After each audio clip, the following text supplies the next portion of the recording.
where every week we look at NASCAR racing, IndyCar racing, and just talk motorsports here as we roll through the early part of the season with racing. Of course, IndyCar off last weekend.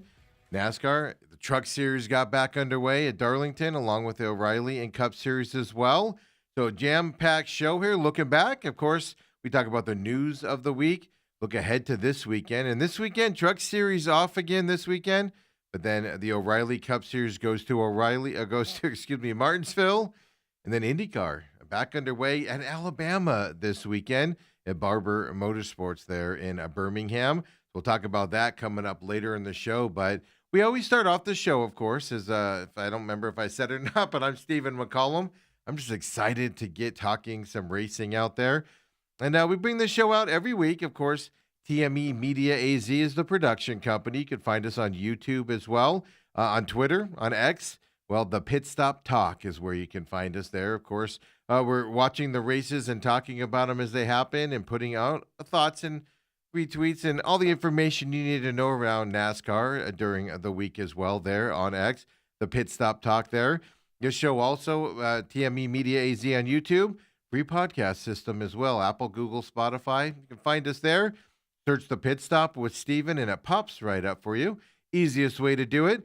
There on any of your free podcast systems as well. Share us with your friends. Appreciate you joining us. And let's get into looking back to last week as well in terms of the racing. So we'll start with the Truck Series.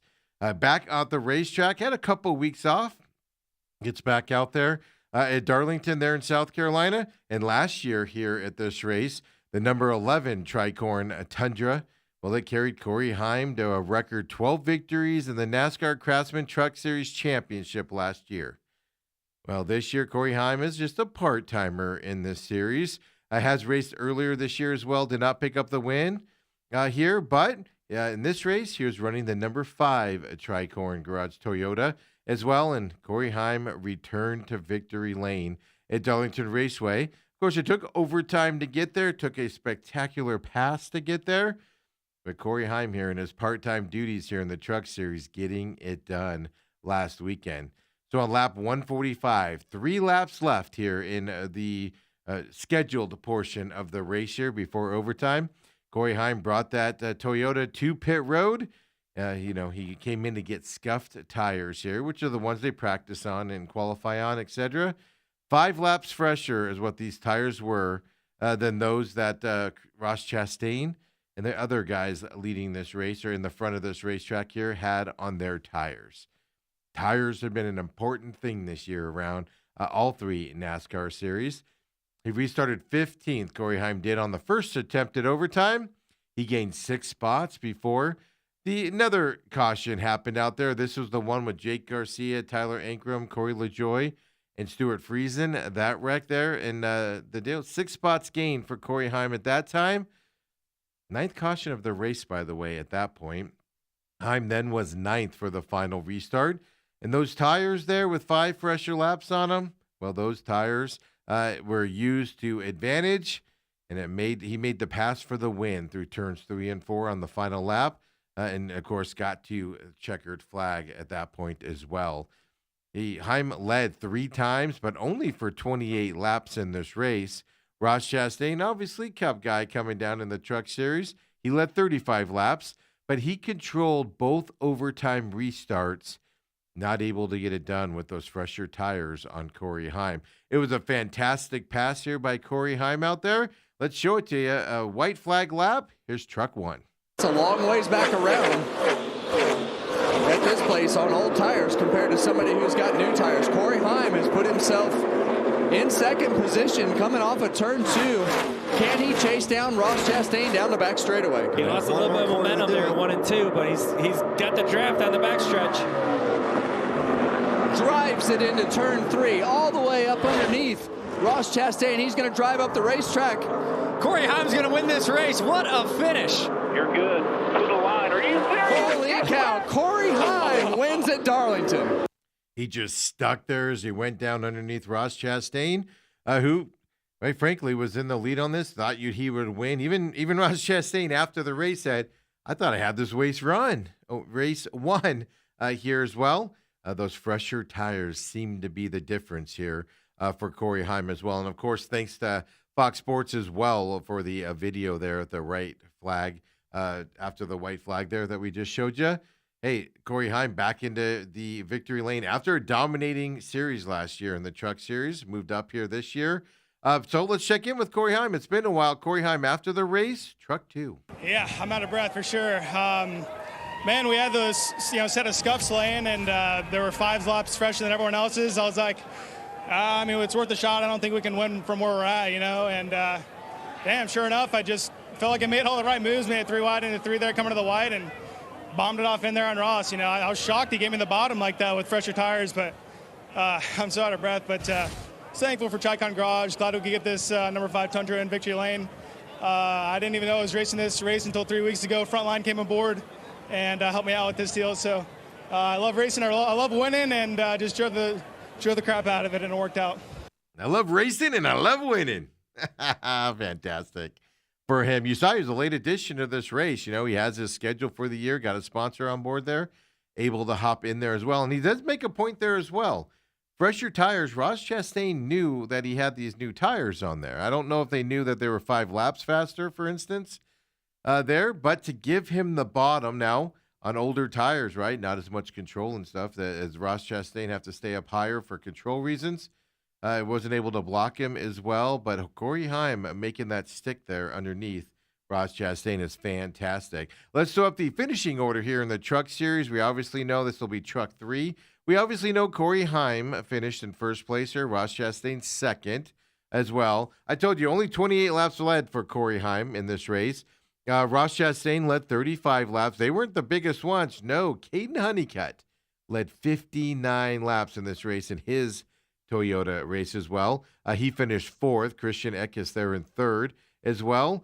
For him, Christopher Bell came down and raced the Truck Series, finished 6th there from the Cup side as well. Grant Effinger, Giovanni Ruggiero, Gio, finished 8th in this race. Daniel Hemrick 9th. William Solwich also in 10th spot for him. Lane Riggs, the Truck Series regular, finished 12th. Tanner Gray in 13th as well here in this race. Guys like Chandler Smith, obviously, we'll see in the championship points here. Expected to be, in the championship side. I think finished 17th here in this race. Had some issues out there on the track as that race went on. Frankie Muniz coming in at 18th for him. Not toward the back for him, which is kind of fantastic to see. But I told you, Stuart Friesen, Tyler Ankrum, Jake Garcia involved in that wreck with Corey LaJoie out there. And I think Carson Hocevar was involved in that similar accident also. Well, they all finished down at the bottom here. 23, 24, and 25 ended up being Stuart Friesen there and those guys as we're talking about. So look, it's early in the season. Ben Rhodes was knocked out in lap 2 due to that accident for him as well. So he was out in terms of heavyweight guys out there that we talk about in this series as well. 9 cautions, as I told you, including that one in the first overtime. 47 laps of caution as well for all 9 of those cautions. Lead changes, 14 of them among 8 drivers there at Darlington here in the Truck Series as well. Let's throw up the championship points and update you, obviously. This will be Truck 4. The Truck Series, you've been off for a couple weeks. I saw some rust here at the beginning, but Chandler Smith, I told you, disappointing finish here for him. My pick in this race, Ty Majeski, well, he finished 31st. Yes, in this race. Was not able to get back up after an incident. Was not able to get back up to speed. So he was DVP'd in this race here as well for Ty Majeski. Sometimes just bad luck hits you, and it seems like it hits you when I pick you, to be honest with you. But Chandler Smith, with his disappointing finish, still leading the points here with 172 points, I should say. 90 from the cut line. Caden Honeycutt up in that second spot. Lane Riggs even hit his disappointing finish. Still in that third spot right now. 49 points from the cut line. Gio Ruggiero in 4th. Ty Majeski, especially his disappointing finish in 5th. Here in the point series, Christian Eckes, Ben Rhodes, who finished last in this race. Well, he slips down to the 7th spot in the Truck Series. Andres Perez Delora there in 8th spot. Justin Haley in 9th. Brendan Queen in 10th place. 1 point above the cut line. So that leaves outside looking in Taylor Ankrum, Stuart Friesen, who involved in that wreck there late in this race, in that 12th spot now. All three of them, are both him and Tyler Ankrum, tied 1 point behind that cutoff line, and 10 racers make it to the playoffs. You see there Daniel Hemrick, Jake Garcia, and Tanner Gray, the final racers there. Just 9 points out, so they're going to be competitive, keep moving forward in the Truck Series. Now, it's early in the season, so nobody should be panicking right now, but it is interesting to see how in one race, guys, depending on the finish, does determine how they finish in these races.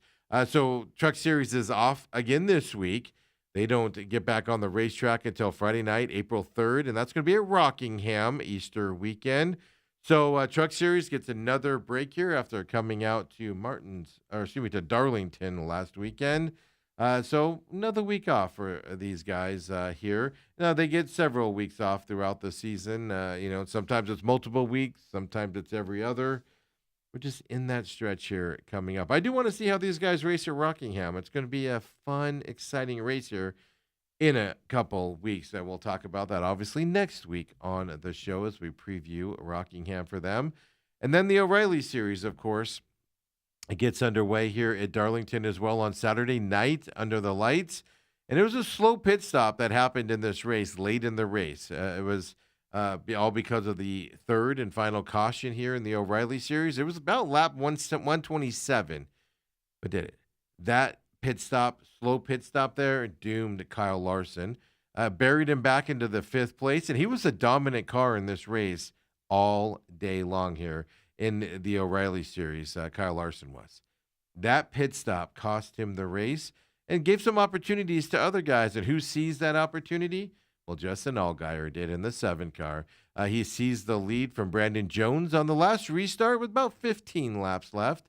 He beat Jones there to the finish line by 0.578 seconds as well for Justin Allgaier. Justin Allgaier, and now with JR Motorsports, well, he's the first repeat winner of the 2026 season in the O'Reilly Series.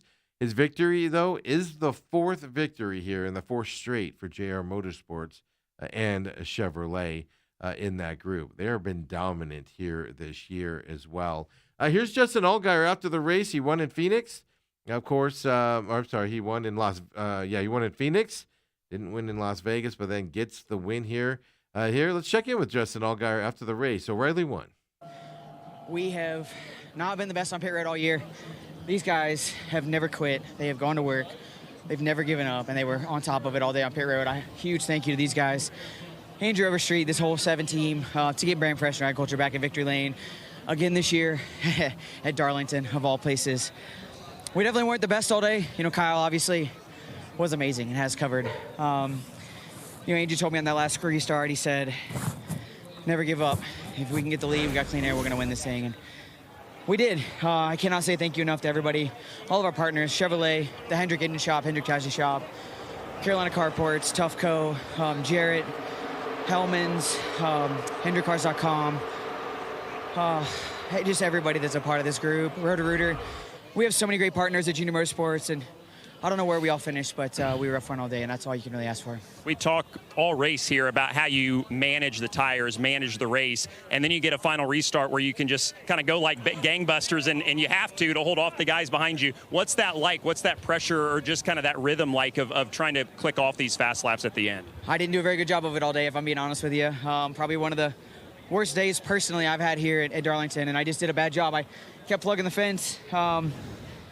I don't know. I didn't do a good job of it. And at the end there, I was worried. I mean, Brandon obviously had a really fast car. And, I was worried that the 19 and the 88 were going to get through the traffic there. But again, this one right here is for everybody that's standing behind there. Rick Brandt's here. My wife and kids are here, which is awesome. They weren't in Phoenix. Andrew's got his wife and kids here. Nobody will ever really know the later you get into your career how much these wins mean. And to come to Darlington, a place that I've loved for so long, that it's been pretty special. So I kept that long interview in there from the CW post-race in there. You see him light up at the end? Hey, you don't know later in career. Justin Allgaier's not a spring chicken out there, folks. Racing, he's getting some opportunities in the Cup side, obviously filling in for Alex Bowman there in the 24 car. But he's had opportunities in the past. He just loves racing, and you just see him light up there talking about racing as well out there, especially as he's gotten older on the racing side of things. Look, JR Motorsports is dominant. You see there even. You didn't think they were going to get there at the end the way that car was running. It took a mistake by Kyle Larson in that team in order for him to take advantage of it. You saw there in the cutout as well with the CW interview. You saw the cutout there, that restart, how he just put the pedal to the metal and just rolled out in front there and just kept it on the front there, moving forward in that clean air for Justin Allgaier and the JR Motorsports team as well for him. So let's flip the finishing order here as well. O'Reilly 2. Justin Allgaier's won 2 out of the last 3 races here in the O'Reilly Series. Obviously, Phoenix lost in Las Vegas there. I had a good run there, but did not get the win. And then, of course, here at Darlington as well. Not a racetrack I would have put Justin Allgaier to win, to be honest with you, going into this racetrack. The Cup guys here in this race, well, Christopher Bell finished 3rd. Kyle Larson did come back from that restart and that 5th spot, got to the 4th spot here for them. But obviously, Justin Allgaier, Brendan Jones here on the O'Reilly Series finished 1 and 2 for them as well. The Cup guys there were 3 and 4. Then Carson Quapple finished 5th here. Corey Day, another junior motorsports guy as well. Corey Day finished in 6th. Sheldon Creed in 7th. Parker Retzlaff there as well in 8th place. Sammy Smith in 9th. And then 10th finishes up with Sam Mayer as well. Other big name guys, right? Jesse Love is all about speed. Darlington's not always about speed. I'm already thinking ahead to Martinsville this weekend. Jesse Love finished in 11th. Anthony Alfredo in 12th. Ryan Sieg in 13th. Another Cup guy, Ross Chastain, after that truck race, 2nd place. He finishes 14th in the O'Reilly Series as well. So a lot of guys, down toward the bottom in these races here, dealing with it. This one, only 3 caution flags here in this race. Of course, the big one at the end there that caused the pit stop mishap there by Kyle Larson's team. And 3 cautions for 25 laps. 6 lead changes here among 4 drivers also at Darlington this week. And I told you the margin of victory, 0.578 seconds, as you saw in that cutout there when they were interviewing him on the CW. Just pulled away from the competition, specifically Brandon Jones there. For the win for Justin Allgaier here. 2nd win of the season, first driver to repeat. Let's throw up those championship points in the O'Reilly Series as well. Of course, O'Reilly 3 here. Justin Allgaier, well, with those 2 victories, he's pushing that lead up a little bit here in that number 1 spot after race 6. Jesse Love's in 2nd place there. Carson Quapple in 3rd. Sheldon Creed 4th. Austin Hill 5th. Watch out for Austin Hill this weekend coming up. We'll talk a little bit about that when we look ahead to Martinsville later on in the show. Sammy Smith, Corey Day, Brendan Jones, Parker Retzlaff, Raja Caruth there, Junior Motorsports as well in the 10th spot. Sam Mayer in 11th. Taylor Gray comes in at 12th on the inside there of the championship points. So William Solwich, Brendan Poole, Jeb Burton, Anthony Alfredo. Outside looking in right now, and of course a lot of other guys are as well, but some guys that are outside below the cut line, well, they're expected to be on the positive side here as we get closer to the end of the racing season here, but we're only 6 races in so far as well. In terms of ratings, the CW, well, they earned 1.182 million viewers for the series there at Darlington Raceway. Most watched Darlington race since the 2019 season. Now, interesting enough, now that's per the Nelson panel plus big data. I was reading a lot about Nelson changed the way they record stats and things. Well, specifically around the NCAA tournament, they're getting huge data that's coming in saying record numbers of viewerships. But when you break down the people, it's only like a 7% viewership. The Nelson panel plus big data, the way they score this now, it's giving some numbers here showing big increases that aren't particularly always there. So I'm going to start at least taking some grain of salts here with these Nelson panel and big data numbers because there seems to be something off a little bit about it. At least there are people smarter than me. I'm just reading about it and things as well. Like for instance, biggest one since the 2019 season. But if you compare it to last year's race at Darlington for the O'Reilly Series, Viewership was up by 5% as well. The audience was up 2% after last year's same weekend race at Homestead Miami weekend.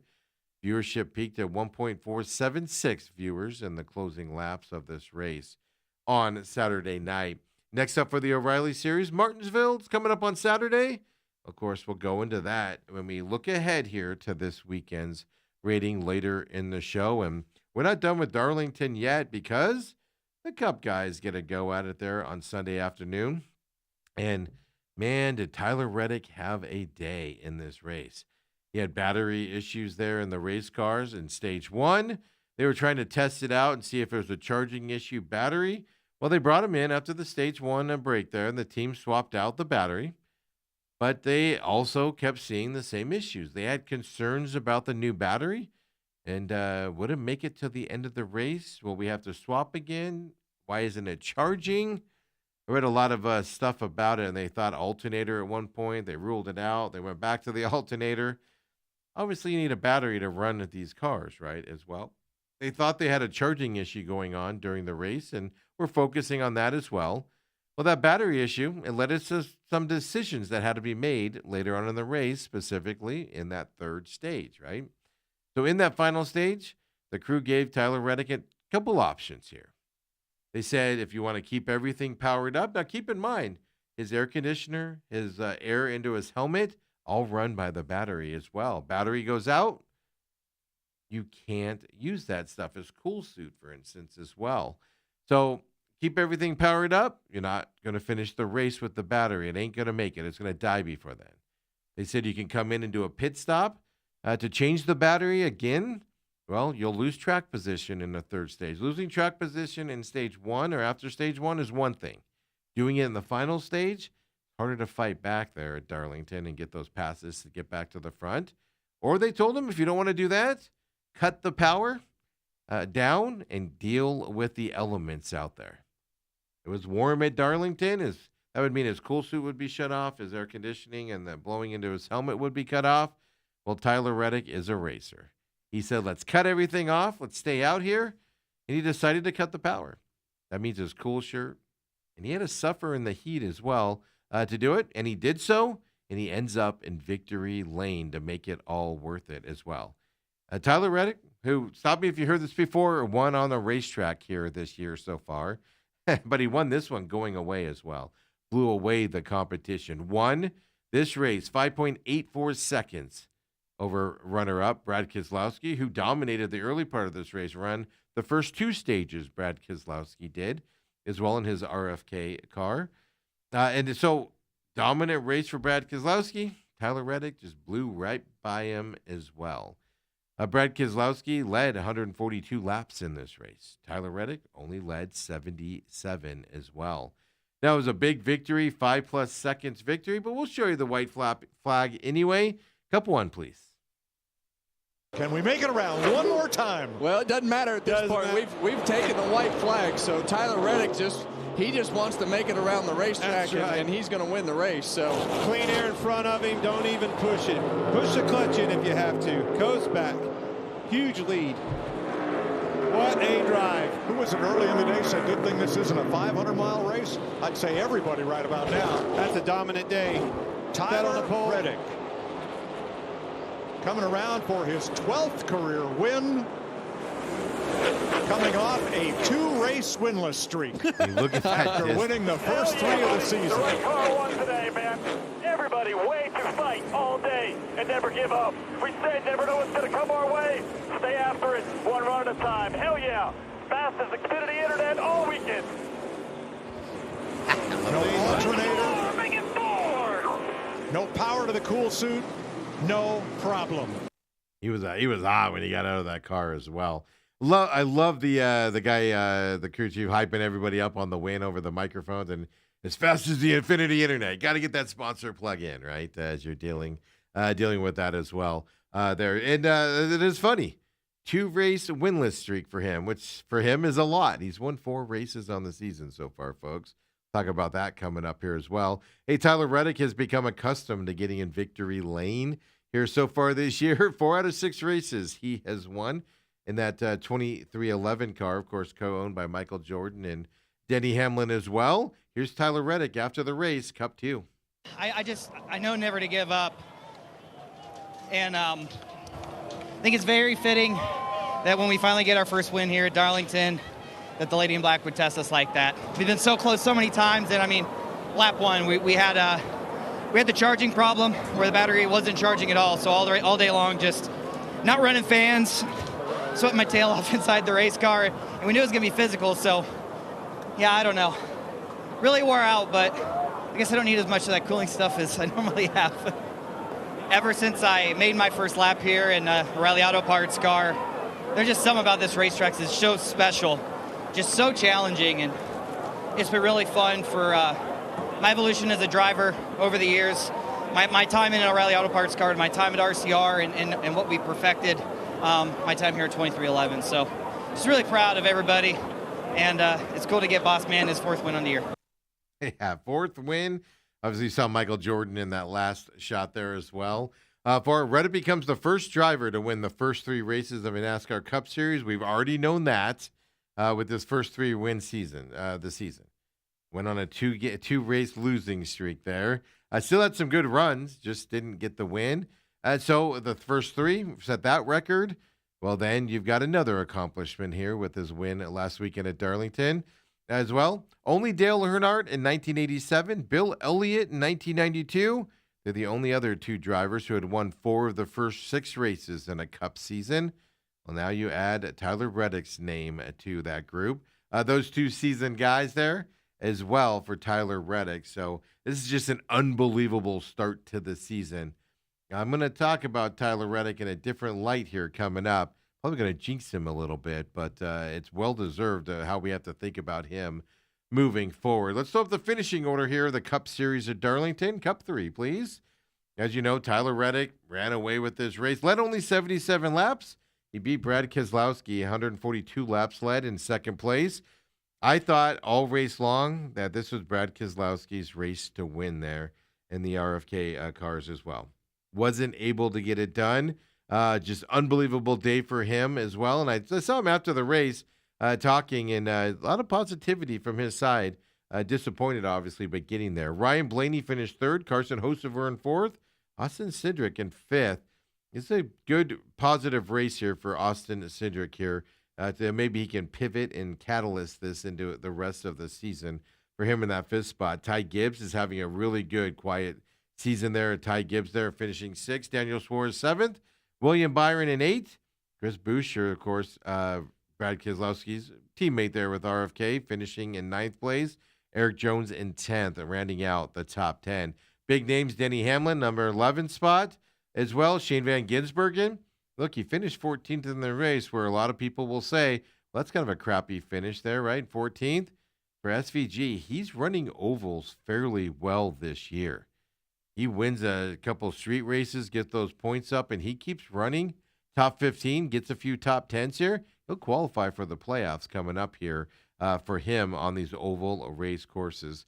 Chase Elliott in 15th spot here as well. Ross Chastain in 16th. Then you get down there, right? Christopher Bell, 18th. Now, Michael McDowell, 20th. Kyle Busch, 21st. But you see, we're going down. There's some guys we haven't mentioned, here so far. Like Kyle Larson finished 32nd here. He led 20 laps in this race as well. Kyle Larson had Joey Logano finished down there as well in the 33rd spot. Bubba Wallace, who's had a good start to the season, 34th spot. And Bubba Wallace actually was collected in the lap 111 or so wreck. He was relegated to that 34th finish after that wreck as well. And here's the interesting thing about it there in terms of the points so far. He lost 59 points to Tyler Reddick. Both of them, it was Tyler Reddick 1, Bubba Wallace 2. He lost 59 points on Sunday to his teammate there as well. We'll get to the championship points here in just a moment. But in terms of the race itself, 4 caution flags for 26 laps here. Just a fantastic win here by Tyler Reddick and his team. So I said earlier, I got an opinion here of Tyler Reddick. Look, it's 6 races into the season. The way Tyler Reddick and this 2311 team has run this season, Tyler Reddick, it has to be looked at. He has to be looked at, the person, where you look at him and go, it's his to lose. The championship for him, it's his to lose this year with the way he started this season. I understand there's a lot of racing left in this year. And you see what I'm talking about here in just a second on that side. Do we have the championship points here by chance on this race? We do on there. I didn't put it down on my notes. I wasn't sure if I had done it. Look, Tyler Reddick here, first place, 186 points up from the cut line.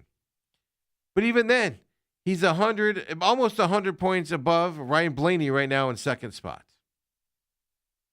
Tyler Reddick has a huge lead. A lot of things. If he just runs top 10, top 15 the rest of the year, he's still going to be a favorite to win the championship at the end of the year. Tyler Reddick is in a different category right now. Does that pressure get to him? How do they continue to run with all this momentum? But now you see Ryan Blaney in the second spot. Bubba Wallace, as I told you, lost 59 points to his teammate. Still in that third spot. I like the way Bubba Wallace, now he struggled here with that accident at lap 110, 111. But Bubba Wallace is even having a great year. He's overshadowed by Tyler Reddick, his teammates. He's having a fantastic year as well. 23-11 is a team to watch this year. Denny Hamlin in that fourth spot. Chase Elliott, William Byron, Chris Buescher, Brad Keselowski, those two teammates right there in the seventh and eighth spot. Christopher Bell, then Kyle Larson. Ty Gibbs in the 11th spot. Ryan Preece, Carson Hocevar, Daniel Suarez, SVG there in 15th. What did I talk about with SVG just a few minutes ago as well? SVG's running the ovals better this year. He continues to do what he does in the street courses or the road courses. SVG is going to get a win this year on the road courses, or at least finish top 5 in them like we saw here earlier in COTA this year. He's going to be up there. Now he keeps running in top 10, top 15 in the ovals. He's going to qualify for a playoff spot and see how he can run on that side as he's continuing his career growth in the NASCAR series. Michael McDowell in that 16th spot. Then you got Joey Logano and Michael McDowell tied here. Joey Logano is the one in that 17th spot outside looking in. AJ Allmendinger, Zane Smith, Ross Chastain on the outside as well. Ross Chastain's the hope for Trackhouse. Obviously SVG as well there. But Ross Chastain's just been not performing well and struggling to get into the playoffs and fight for championships and win races out there. Been concerned about Ross Chastain with that team and the whole Trackhouse team in general.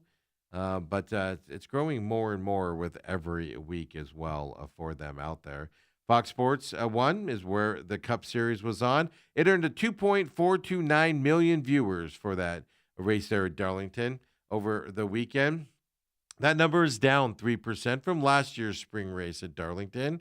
It's even down 1% from the same weekend last year, and that was Miami Homestead last year on the same weekend. This race, 3% down, 1% down from last year's race. Keep in mind, this race here, this weekend, it usually goes up against March Madness as well, where it's a lot of basketball fans watching that instead of course, racing on the weekend. So next up for the Cup Series, Martinsville coming up this weekend on Sunday. We'll look ahead to that as well right after the break. And when we come back here at the pit stop, we're going to do two things. We're going to look at the news around the NASCAR sports right now, or news around racing as a whole. Well, not a lot of news in IndyCar because of the off week last week. There's news around NASCAR, including Tyler Reddick and the 2311 team as well. We'll get into that. We'll look ahead to this weekend racing with the IndyCar there at Barber Motorsports Raceway there in Birmingham, Alabama. NASCAR O'Reilly Cup Series at Martinsville this weekend as well. So come on back. Pit stop.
Stop, where we come to you every week. We get you updated on the racing world, specifically IndyCar, NASCAR as well. And we'll tie in some F1. I know they're setting down for April and things. And we'll look at some local racing as races come up that we need to talk about as well. And appreciate you joining me every week here. As we do the one show in the middle of the week, we look back at the weekend before, ahead to the weekend coming up, talk about all the news coming your way here in just a few seconds. Don't forget, you can catch us here, Robat TV on demand, also on the YouTube channel of our production company, TME Media AZ on YouTube. Hit that up. Follow us on X as well, the Pit Stop Talk.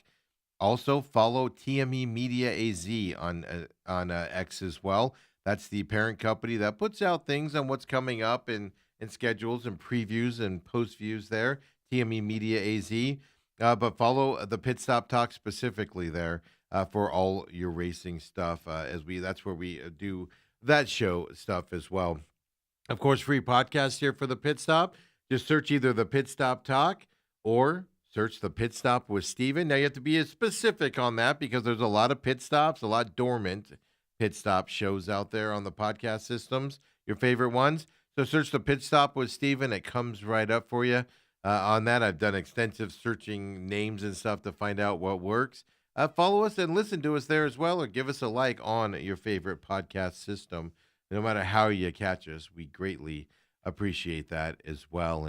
And folks, of course, all of our shows that TME Media produces are that we control and can put out are all there on that YouTube page, TME Media AZ, except for one of them, The Real Matrix. That's over on rumble.com for those of you that like Rumble better. Rumble.com/user/TME Media, and it comes right up for you there. We're going to start putting our sports stuff on Rumble as well. We're utilizing it for the Real Matrix show that we produce. Going to rotate it and keep it up there from the sports side here. We had to get some channels set up and do some other things. So that will be happening here coming up as well for those of you that prefer Rumble for your viewing excitement as well. So lots of other stuff coming your way here for our production company, TME Media. So stick with us and join us. And look, folks, last weekend, of course, Darlington. This weekend, Martinsville for NASCAR, O'Reilly and Cup Series, IndyCars in Alabama. And there's news around the racing world here we've got to talk about. And we're going to stick mainly with NASCAR here this week. And Tyler Reddick just picked up his 4th win out of 6 races this season. It shouldn't be a surprise that the announcement came out this week that 23XI and Tyler Reddick, they're closing in on a contract extension that, of course, would keep Tyler Reddick with the team here as well for the long term. We got this news actually from a pretty reliable source. Co-owner Denny Hamlin is where we got it from. He was at a team party that NASCAR hosted to celebrate the Daytona 500 win of Tyler Reddick and the 23XI team. Hamlin did not divulge any specific terms of the contract that was offered to Reddick. He even stressed nothing is signed either, but he is confident the team will re-sign Reddick, he said. And this, of course, co-owner here. And look, I don't know how you don't sign this kid. You give him pretty much what he wants, right, with his 4 of 6 wins this season as well. He is in his last year of the contract with the team. As well, Tyler Reddick is. So it's something they want to get snatched up because, trust me, Tyler Reddick hits the free agent market or doesn't get a long-term deal with 23XI he likes, another team will sign him in 2 seconds. So it's very important. Actually, I did see Denny Hamlin was asked, is there any danger of not keeping Tyler Reddick? And his response, I hope not. Hope we can keep him. Interesting dynamic there, right? So that's happening out there in the world. And last weekend, it was the 150th race for the next-gen car here in NASCAR on the Cup Series. So this is an interesting stat that I saw over the weekend. NASCAR Insights on X gave us this one here. Of the 150 races, we know winners, right? We know Joey Logano. We know the Team Penske, Ryan Blaney have won championship, Kyle Larson. We know Joe Gibbs racing guys generally, right? Christopher Bell, Denny Hamlin finish races all the time. This is fascinating to me. 150 races of the next-gen car. Show up the graphic here. This is the News One graphic here. Races finished here in the next-gen era in 150 races. The highest one to finish is 138 races here as well. Look at the names on this race. You're missing some really good drivers and really good teams on this list. Chris Buescher and his RFK car, right? 138 races out of that 150. Michael McDowell there as well. Tyler Reddick, Todd Gilliland. This is finished races. Now, a lot of other guys are on here, of course, after 132. But where's all the big guys at? Christopher Bell. This is being dominated here in terms of race finishing, right? Justin Haley generally finishes in the back of a racetrack, and things to that effect. I just found this an interesting stat. Doesn't mean anything on it. Just who finished races the most here with this next-gen car? Where's Chase Elliott in this top 10 list? I just found it interesting. Some of the big names like Kyle Larson just aren't finishing races as much as guys like Austin Cindric, Todd Gilliland. Found it fascinating. Thought I'd pass it along to you as well. I don't know what you do with that information. The consistency is with the lower guys. Now, it's easier to be consistent if you're running 10 laps down in the back, right? You just stay out of everybody's way, I guess, is what we're looking at. NASCAR also announced this week that Camping World, well, they're coming back to be a main sponsor here in NASCAR, at least for one race. They're going to serve as a supporting partner.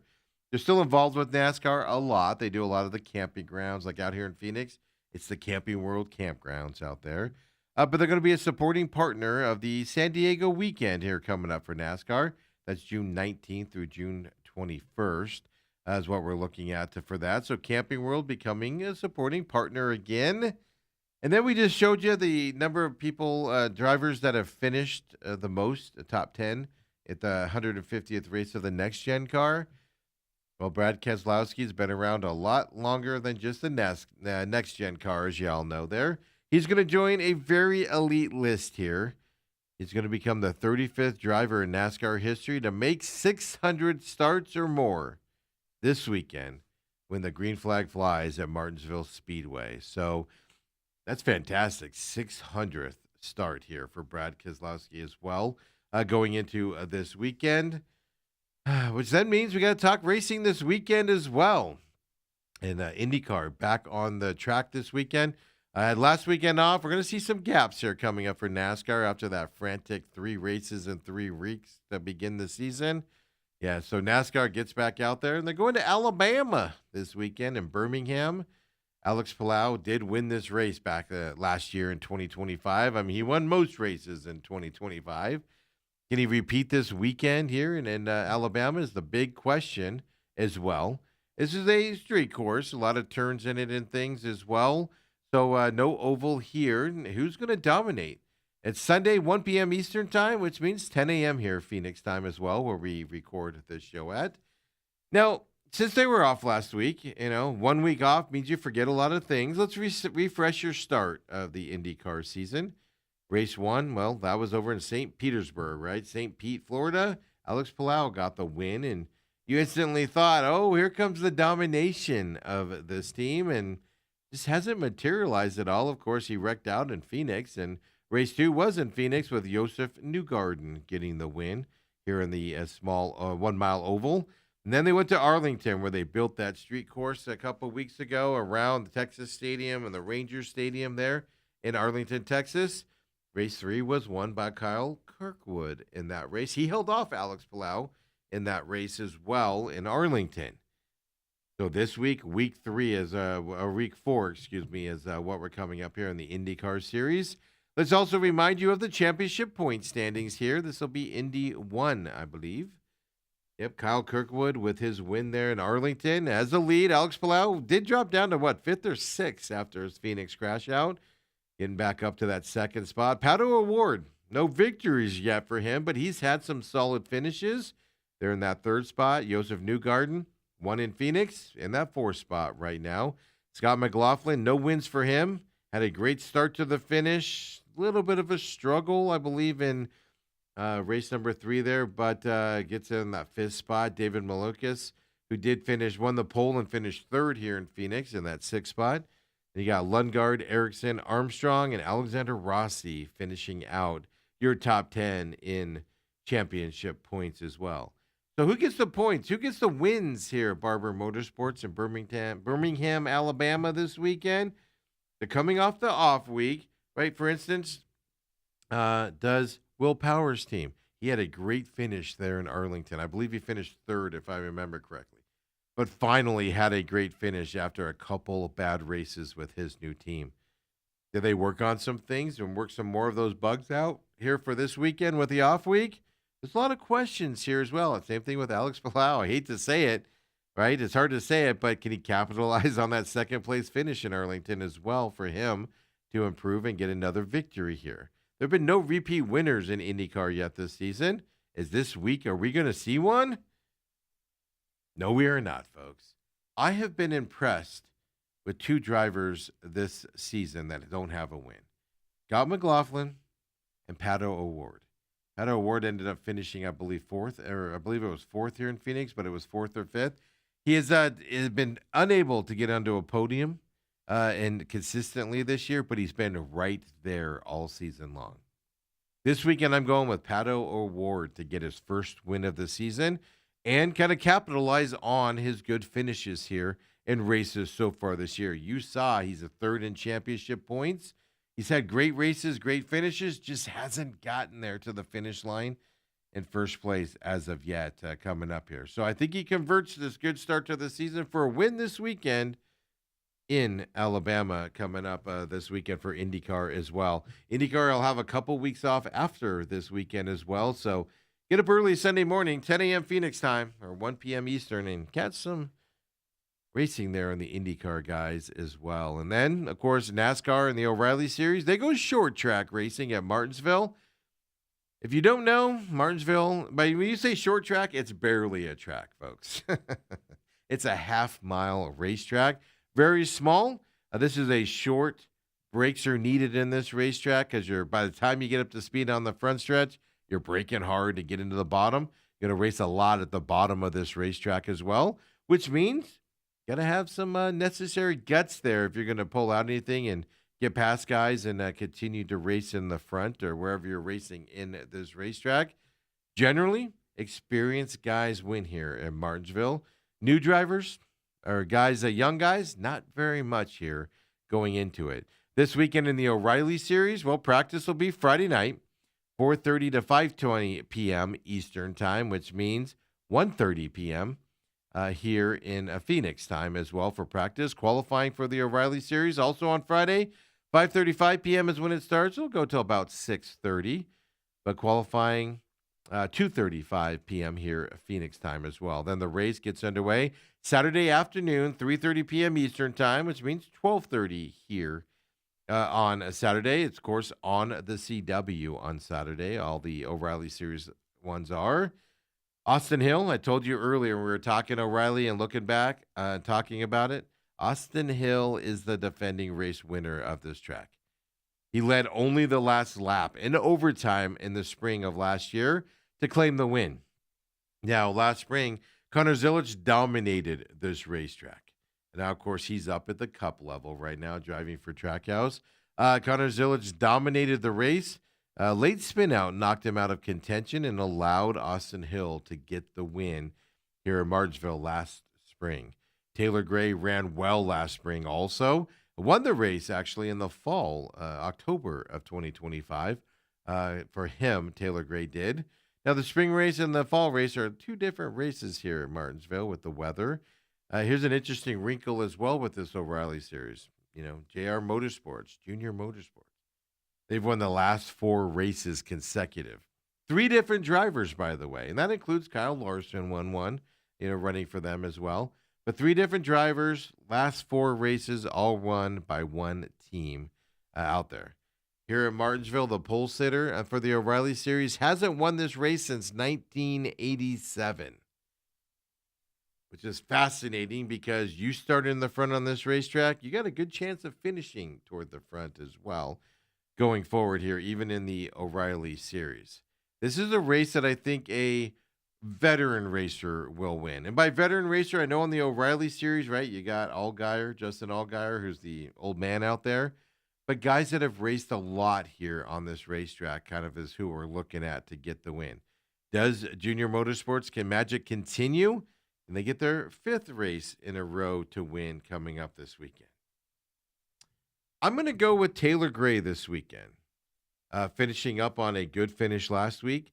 Is good at this racetrack. Did win here in October of 2025 as well. Finished top 5 last spring at Martinsville. I believe he actually finished 2nd or 3rd in the last spring in this racetrack as well. So I'm going to go with the guy that runs this track well. That's what I want to see here.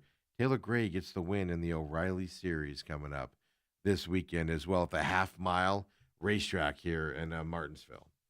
Next up, of course, the Cup Series gets underway on Sunday out there in Martinsville.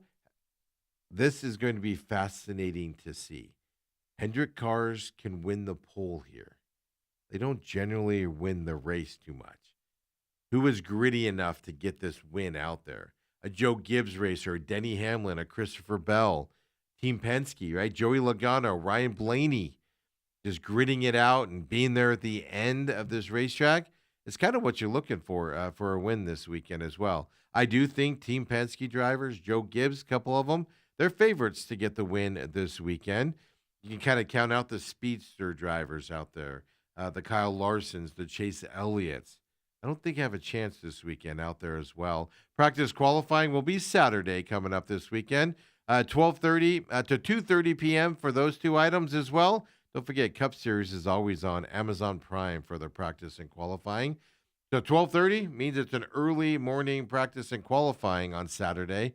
Makes that 9:30 Phoenix time here as well. The race will, of course, be on Sunday, 3:30 p.m. Eastern time, so 12:30 Phoenix time as well on FS1 as usual here this time of year for that side. The best finish by a driver making their first career start in the NASCAR Cup Series at Martinsville, it was Clyde Minter back in 1949. He started 7th. He finished 4th.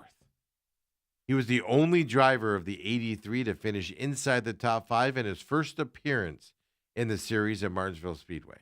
And by the 85 number or number 83 number I'm talking about are drivers that are making their first career start here at Martinsville as well.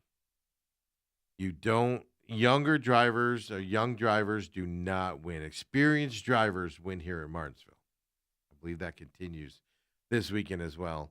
Active drivers with wins at Martinsville. Just give you an example of where we stand on this as well. As I've got to switch screens here, so give me 1 second. Denny Hamlin has 6 wins at Martinsville. 2025, 2015, swept in 2010, 2009, and 2008 for Denny Hamlin. William Byron's next up, 3 wins here at Martinsville. 25, 24, and 22. William Byron's kind of a wild card this weekend. Ryan Blaney has 2 wins, 24 and 23. Brad Keselowski, you have to go back before the pandemic here, 2017, 2019 for his 2 wins. Same thing with Kyle Busch. You have to go back to 16 and 17 as well. Now, Kyle Larson, Christopher Bell, Alex Bowman, Chase Elliott, they all have recent wins here at Kyle Larson. They all have 1 win here. Kyle Larson in 2023, Christopher Bell in 2022, Alex Bowman in 21, Chase Elliott in 2020. Now, Joey Logano does have a win here, but you got to go back to a decade ago, 2018, for Joey Logano to win at this racetrack, his last win. Team Penske, I'm just giving a shot because those guys are gritty. They will just sit there in 6th place and just bide their time if they can, and then sneak up, and next thing you know, they're winning a race. But I don't think they get the win this weekend. I don't think anybody from Team Hendrick wins this weekend either in those Chevrolets coming up this weekend, even though they do have wins out there. Now, Christopher Bell has the 1 win in 2022. That was the one that propelled him to continue in the playoffs that year as well. So it was a late win for him that year as well, going into that there. Now, Brad Keselowski wasn't running his own team there with RFK as well. Ryan Blaney, obviously, I think he's got a really good chance this weekend to sneak out of there with a win here at Martinsville coming up. Now, does he do it is the next question you've got to kind of think about, right? Starting positions and winning at Martinsville. This is a stat here, right? I told you. You do not start in the back here in Martinsville and have a very good chance to win. So much so, the best percentage from 14th to 36th spot. If you start in those spots, your best chance to win is a 4.67%. Goes down from there, folks. 14. That's in the 14th starting position. You start in the back here, you have no better than a 4% chance. Most of the time, you have a 1 or 2% chance to win. You've got to start up front here at Martinsville. So let's just say outside the top 10, so 11th, 12th, and 13th spot. We know 14th and below, highest percentage spot is 4.67. Even 11th, 12th, or 13th spot here at Martinsville, you have a 2% chance to win this race. You don't win outside of the top 10 here in Martinsville. You want to go top 10%? You still have no guarantees here. Let's want to go top 5. 5th place spot, you have a 6.67% chance to win. 6th place, start 5.33. 7th place, 6%. Then it gets kind of bad here. 8th spot, 2%. 9th spot, 4%. 10th spot, 3.33%. This tells you even more. You need to start 7th or better in this race to have a decent chance to win. Top 5, odds are fairly good here. If you start in the first spot in this race, 14.67%. Go win the pole in the Cup Series. O'Reilly, of course, hasn't won it for a while. In the Cup Series, you get the pole, 14.67% chance to win. Second place, you're starting on the front row, 10% specifically in that second spot. 11.33% in the third spot.